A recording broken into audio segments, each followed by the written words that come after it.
एक brand name आपके business के लिए बहुत जरूरी है। एक ब्रांड नेम ही डिफाइन करता है आपका जो प्रोडक्ट है वो कैसा है और कैसा बिकने वाला है मार्केट में।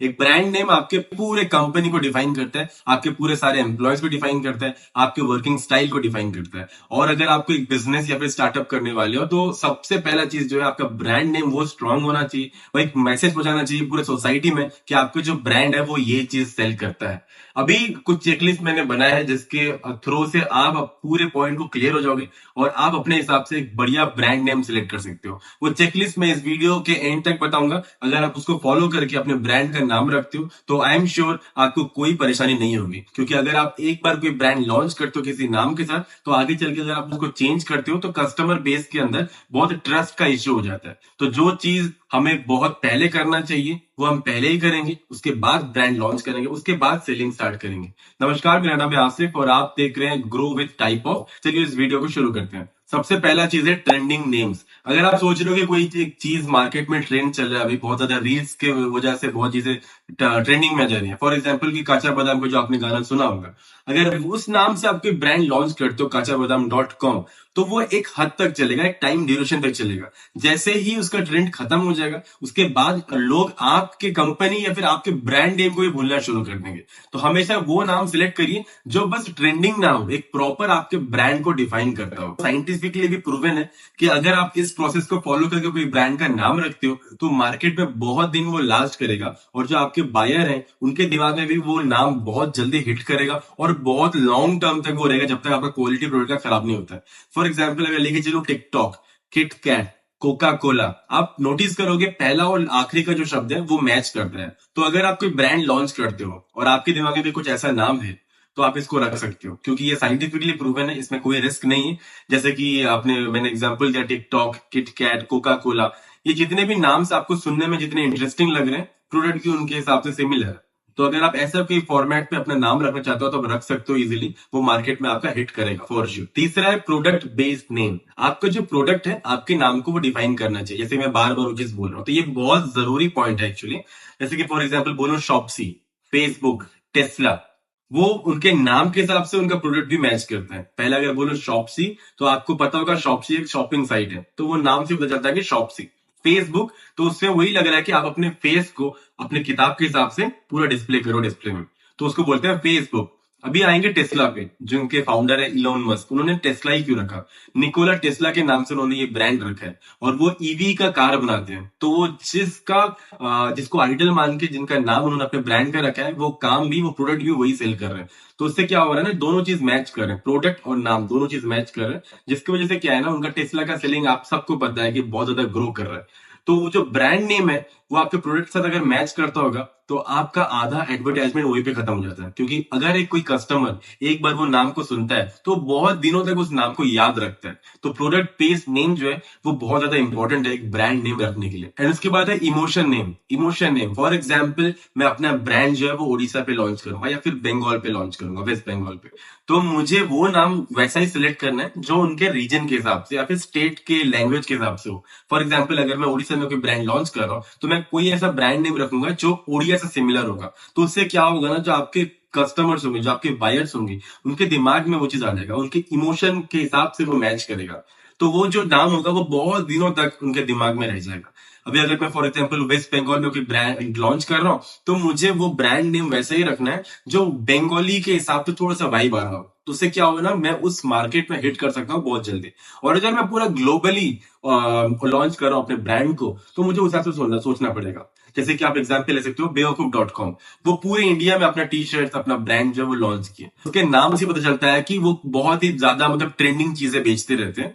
तो उससे अगर एक बार कस्टमर आ जाता है उनकी प्लेटफॉर्म तक तो उनको समझ में आ जाता है कि बेवकूफ.com से वो बहुत ही ट्रेंडिंग डिजाइन का टी शर्ट प्रिंट करते हैं, टी शर्ट सेल करते हैं। तो उससे क्या है, वो दिमाग में उसका आ जाएगा कि अगले बार अगर मैं ट्रेंडिंग डिजाइन का टी शर्ट खरीदता हूँ तो मुझे बेवकूफ.com से ही खरीदना। एंड सबसे लास्ट आ गया एज एंड टारगेट ऑडियंस। इसमें क्या होता है, आपको सबसे पहले सोचना ये कि जो मेरा जो प्रोडक्ट है वो किस एज ग्रुप के लिए है, मेरे टारगेट ऑडियंस क्या है, उस हिसाब से आप नाम दोगे। फॉर एग्जाम्पल मैं कोई छोटे बच्चे का कोई खिलौना बेच रहा हूँ या फिर मैं छोटे बच्चों का हर एक चीज बेच रहा हूँ, मतलब बहुत बेबी का अगर बोलो, इन्फेंट का हर एक चीज बेचता हूँ मैं, छोटे छोटे पैंट्स, खिलौने बेचता हूँ। तो मेरे ब्रांड नेम कैसा होना चाहिए, फर्स्ट क्राई.com जैसा।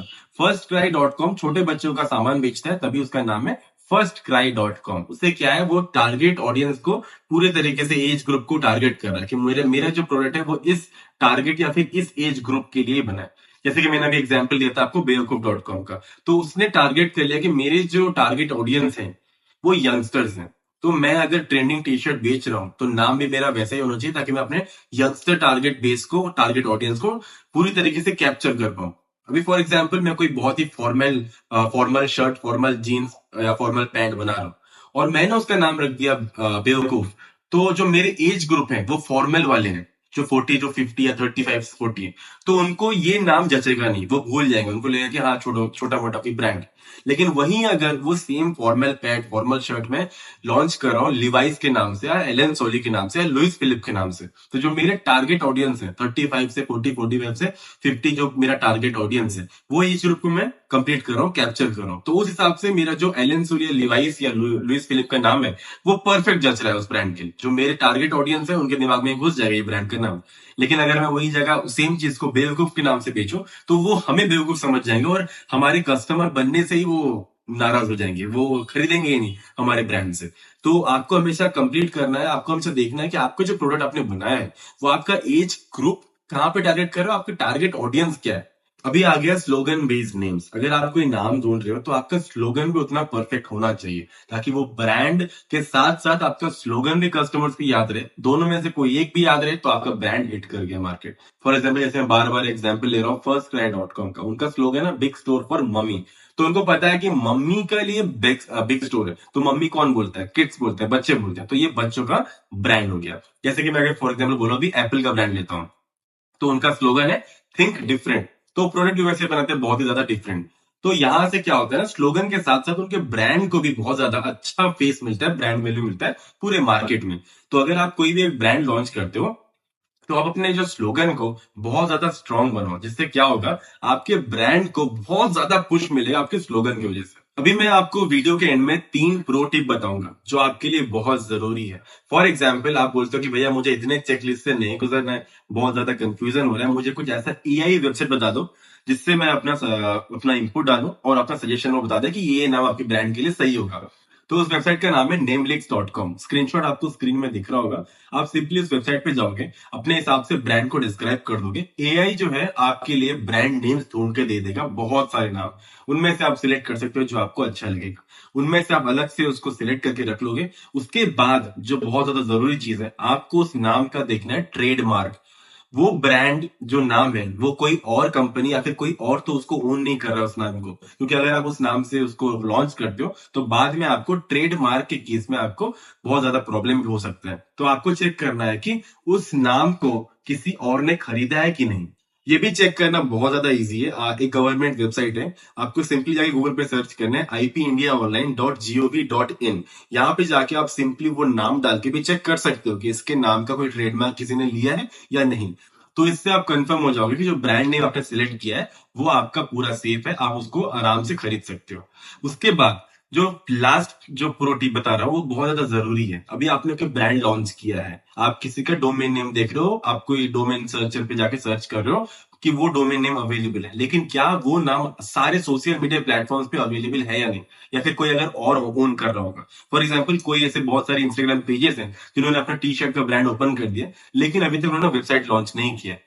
तो वो जो यूजर है वो पहले से किसी और ब्रांड, किसी और प्रोडक्ट को बेच रहा है, और अगर आप सेम ब्रांड को वापस से लॉन्च कर रहे हो अपने किसी और ब्रांड के लिए, तो जो कस्टमर बेस है आपको कंफ्यूज हो जाएंगे उस चीज से। तो आपको हमेशा चेक करना है कि जो आपने नाम सिलेक्ट किया है वो सारे सोशल मीडिया प्लेटफॉर्म में उसका यूजर नेम अवेलेबल है या नहीं। ये भी चेक करना बहुत ज्यादा ईजी है। एक वेबसाइट है checkusernames.com। यहाँ पे आपको सिंपली आके वो नाम डाल देना है। वो जो वेबसाइट है वो पूरा फिल्टर कर लेगा सारे सोशल मीडिया प्लेटफॉर्म पे, वो चेक करके बता देगा आपको कि ये जो यूजर नेम है ये किन किन प्लेटफॉर्म्स पे अवेलेबल है और किन किन प्लेटफॉर्म्स पे वो यूजर नेम अवेलेबल नहीं है। उसके बाद ही आप स्टेप लो, क्योंकि आज के जनरेशन में अगर आप कोई ब्रांड लॉन्च कर रहे हो तो सबसे ज्यादा बड़ा अगर रोल खेलता है इस पूरे मार्केट में वो है सोशल सोशल मीडिया के थ्रू से आप अपने बिजनेस को 2x 3x भी कर सकते हो विदाउट एनी फिजिकल एडवर्टाइजमेंट्स। तो अगर आप सोशल मीडिया पे आप परफेक्टली नहीं लॉन्च करो अपने ब्रांड को, तो आप बहुत ज्यादा बड़ा टारगेट जो ऑडियंस है या फिर आपकी जो मार्केट है आप उसको खो रहे हो, और जो आपका एक एडवर्टाइजमेंट करने का एक सोर्स है उसको भी आप वेस्ट कर रहे हो। क्योंकि सोशल मीडिया आज के जनरेशन में बहुत ज्यादा बूस्ट कर रहा है। यहाँ पे अगर कोई भी ब्रांड आप लॉन्च करते हो और अगर आप वो चीज सोशल मीडिया पे डाल के प्रमोट भी करते हो, तो आपका आधा बिजनेस तो आपको सोशल मीडिया से ही मिल जाएगा। तो आपको हमेशा ये याद रखना है कि आप जो ब्रांड नेम सिलेक्ट कर रहे हो उसका यूजर नेम आपको सारे सोशल मीडिया प्लेटफॉर्म्स पे अवेलेबल है कि नहीं। अगर नहीं है तो फिर से आप दोबारा से प्रोसेस शुरुआत से स्टार्ट करो, फिर एंड तक लेके आओ। देखो ये बहुत ज्यादा प्रोसेस बड़ा है, लग सकता है 1 2 महीना 3 महीना लग सकता है, लेकिन अगर आप बिजनेस लॉन्ग टर्म का सोच रहे हो तो आपको इतना मेहनत करना पड़ेगा। क्योंकि एक बार अगर आप कोई नाम सेलेक्ट करके ब्रांड लॉन्च कर देते हो तो आपको वो चीज लॉन्ग टर्म में ले जाना है। या फिर अगर आप बोलते हो कि नहीं कुछ दिन चलता है फिर मैं नाम चेंज कर दूंगा, तो जो कस्टमर बेस उस नाम से बने हैं वो अगर शिफ्ट करेंगे दूसरे ब्रांड में तो उनको वो चीज बहुत ज्यादा प्रॉब्लम करेगा। उनको लगेगा कि ये ब्रांड का नेम बार बार चेंज कर रहे हैं, तो उनको वहां पे ट्रस्ट इश्यूज हो जाएगा, जिसकी वजह से वो आपसे कोई प्रोडक्ट खरीदने से बहुत ज्यादा डरेंगे। तो ये जो मैं चेकलिस्ट बताया, जो प्रो टिप बताया, अगर आप इन सबको फॉलो करके एक अच्छा सा नाम सिलेक्ट करोगे तो आपके बिजनेस के लिए बहुत ज्यादा प्रॉफिटेबल हो जाएगा। और अगर आप इस पूरे प्रोसेस को फॉलो करते हो कि ब्रांड नेम सिलेक्ट करते हो, तो हमें प्लीज कमेंट बताइएगा कि आपका क्या ब्रांड नेम है। हो सकता है कि हम आपका कुछ हेल्प कर सकें। और अगर आपको फिर भी प्रॉब्लम हो रहा है कि एक यूजर नेम या फिर ब्रांड नेम लॉन्च करने के लिए, तो आप हमारे टाइप ऑफ टीम से भी जुड़ सकते हैं। हम आपके लिए ये सब चीज हेल्प कर देंगे, आपके ब्रांड को लॉन्च भी कर देंगे। तो वीडियो कैसा लगा वो आप कमेंट में जरूर बताइएगा। इस वीडियो को लाइक कर दीजिएगा और इस वीडियो को शेयर कर दीजिएगा। अगर आपको कोई फ्रेंड या फैमिली रिलेटिव कोई एक ब्रांड शुरू करने वाले हैं, उनको बहुत ज्यादा कंफ्यूजन हो रहा है ब्रांड का नाम सिलेक्ट करने के लिए, तो उनको ये वीडियो देख के आई थिंक उनको थोड़ा क्लैरिटी मिल जाएगा कि उनको क्या क्या चेकलिस्ट को कंप्लीट करना है और किन किन टूल्स का यूज करना है ब्रांड नेम को लॉन्च करने के लिए। मैं फिर मिलूंगा आपको एक इन्फॉर्मेटिव वीडियो के साथ। तब तक के लिए हंसते रहिए, मुस्कुराते रहिए और देखते रहिए grow with type of. And yes, channel को सब्सक्राइब भी कर लीजिएगा। Thank you.